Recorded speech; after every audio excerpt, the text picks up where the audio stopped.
والمصيبه العظمى هو ان اليوم هذاك المعتوه عقليا مريض مختل نفسانيا وعقليا ومشهود به بفيديوهات عند النصارى وعند لي زوكسيدونتو وغيرهم، محمد ولد زايد الامارات، اللي حنا البلاد ديالو الحسن الثاني هو اللي اول واحد دار مطار وعطى طياره لزايد باه باش يمشي بضمانه من الحسن الثاني في الامم المتحده. اي لي زارشيف لا ترحم، الارشيف لا يرحم. 75 باش تكون فيدرالية اماراتيه متحده.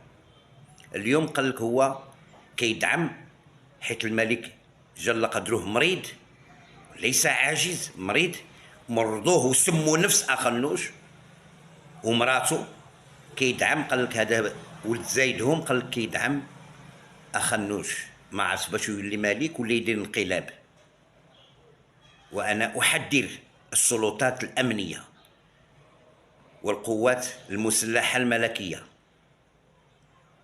احذرهم ان يدخلوا في مخططات اخنوش ووزير الاوقاف، واتوقف عن هذا وسيتبع. انتظروا اشياء كثيره من مصادر موثوقه عدد تكلم.